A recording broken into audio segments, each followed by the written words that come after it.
Right, so this is where I'm up to on TrainController 10, upgrading from TrainController 9 USB stick to TrainController 10, which doesn't use USB sticks anymore. So to start off with, I downloaded the demo TrainController 10. I looked at it, I had a go at it, it installed on a computer, and then it uninstalled it. But what I didn't realise, it uninstalled TrainController 9, and I cannot get that anymore. So I don't even think I can go back to it. So as far as I'm concerned, I think I've either made an error uninstalling TrainController 10, because it uninstalled it completely off my computer, version 9. So anyway, I was going to buy TrainController 10 anyway, the upgrade, so I paid for the upgrade. I got the key code about a day or probably 2 days after the payment went through. And then you fire up TrainController 10, and then you get your key code, you put your key code in, which I've just done now, and it still won't work. It won't operate until you destroy the USB stick. To complete the activation, the USB stick must be invalidated, which means destroy it.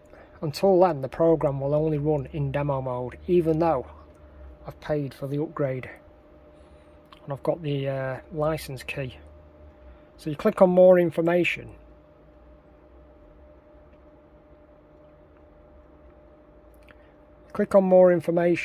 and it brings you up to this page, and then it says, please read this text carefully and completely read to the end. Note, no scroll bars. When switching the activation of the software from USB stick to the internet version, USB stick must be invalidated. However, the stick does not necessarily have to be sent back. This would represent an unnecessary transport risk. Alternatively, you can destroy the stick yourself and send us a digital photo of the destroyed stick. You can upload this photo to our server via the website, and basically it just tells you to cut through it with a saw, stop the sticks from being sold on eBay, and to stop counterfeiting of the software. I think that's why it's you know, the update is like this, going from the USB stick. But it's just bizarre because I've never come across anything like this before.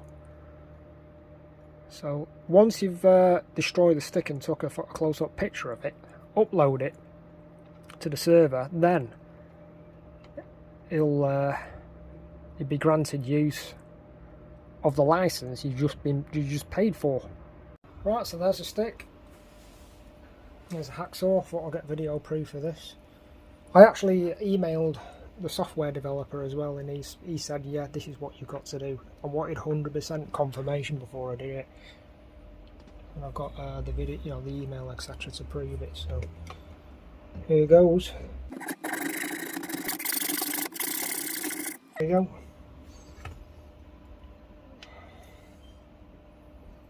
Proof. It's completely wrecked. Right, so there we go. I've took a picture, I've uploaded it.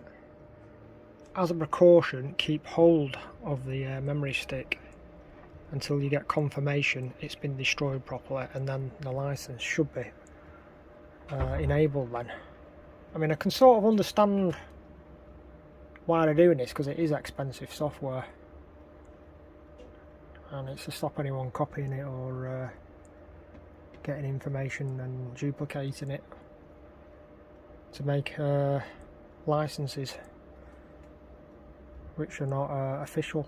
So anyway, there we go. I'll just wait for feedback from the software website and see what happens next.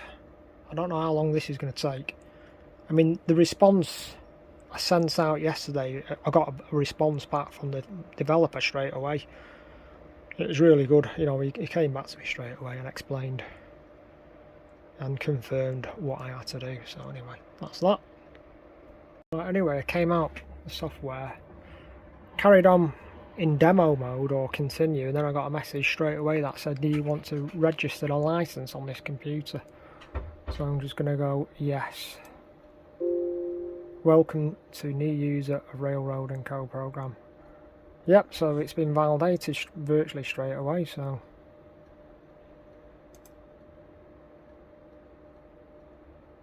that's all good.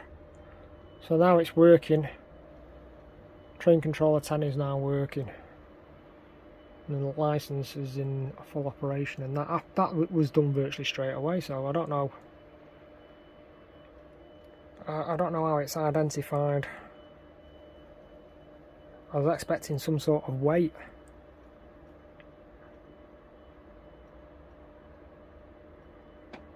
But anyway, it's all working now. It's all logged on and sorted. So that was that, all done. Right, so TrainController 10 is now officially all working, up and running, and it's working fine. You might have to, if you're upgrading from 9 to 10, I had to just re-log on at my command centre for it to work, to log on to the system. But other than that, it converts all your save files from 9 to 10, and it seems to work alright. I'm just going to give it a test run, and what 10 means is I don't have to worry about having the USB stick in all the time for it to work. Which on version 8 and 9 I had to have the USB stick in all the time, and if something happened to that, or it corrupted or it got lost, it meant you couldn't use the license. But this new version 10 means obviously it's all done via the internet, so you don't have to worry about memory sticks anymore, even though this is pretty much destroyed. So I've sent the picture up, and obviously that must get checked at a later date to see if you have destroyed it properly, and so it's not working again. So anyway, I've got it all up and running. There is a difference. Change description on the website. The differences between the new version and the old versions, and there's quite a comprehensive change description available, and there's a lot of different things that have been changed on this version. It's about 5 years since the last upgrade, so there's a lot of stuff there to go at, and it's going to take me some time to sort of go through it. But overall, the software, it loads. It seems to go from edit mode to normal mode a lot quicker. It seems to work quite a bit slicker, a bit quicker than the older program. So yeah, I can see differences straight away. Like on my timetables, it's got icons telling me which way it's going, clearly showing there. And I mean, other than that, I mean, it looks pretty much the same, but there are a lot of differences built into it from the 9 to 10. I'd like to keep on top of the software if I can, because it is expensive software, and the prices you see on the website are in dollars. Right, the price is there, USD, that's US dollars.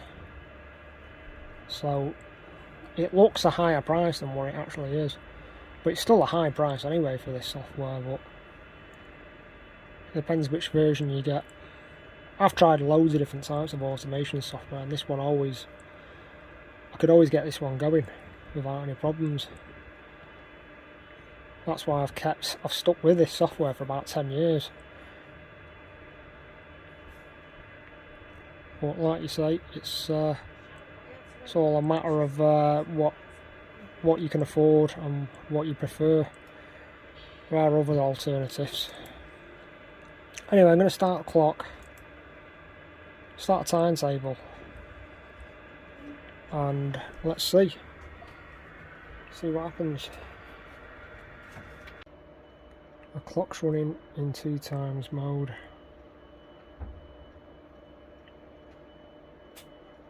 Oh, there we go. So everything's working okay there. Got two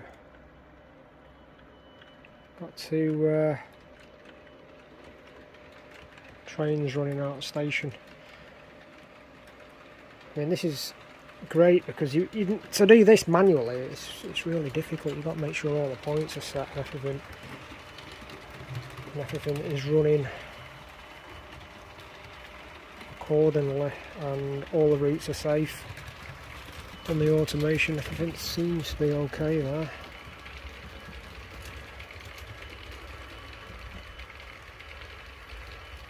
Yeah, so I'm happy. Everything's running fine now anyway.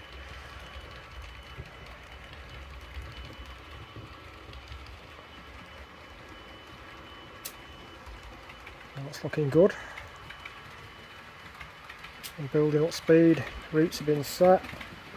Yeah, it's going to be pretty exciting to find out all the differences and all the things you can do.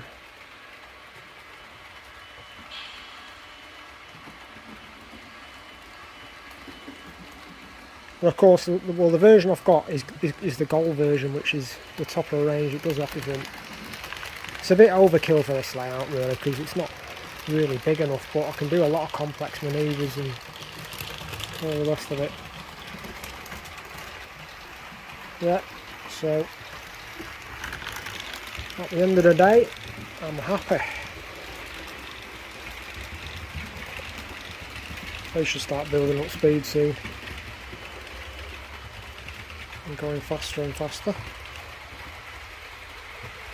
Yep, picking up speed now.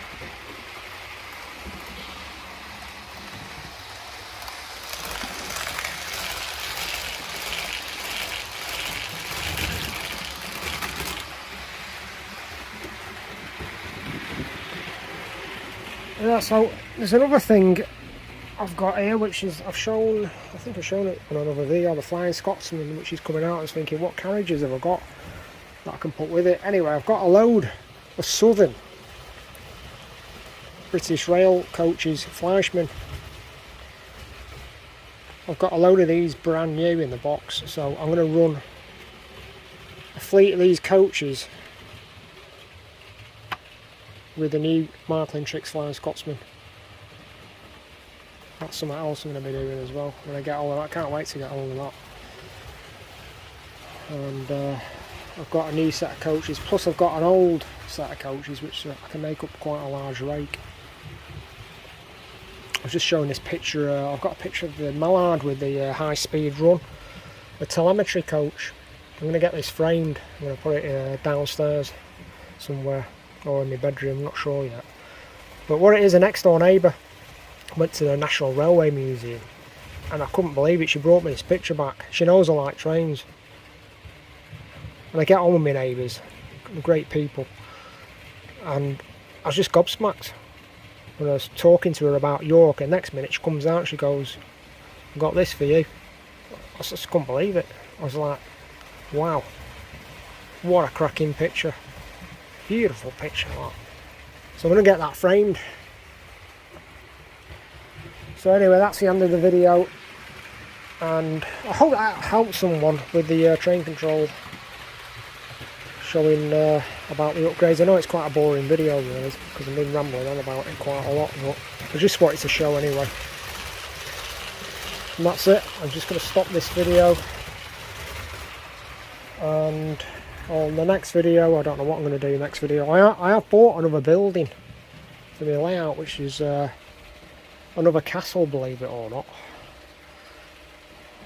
And I'm also building the Z gauge layout as well, which I'm going to be getting a Z scale castle as well to put on that. So anyway, I'm going to have some future videos of variation coming up. That's it. Thanks for watching.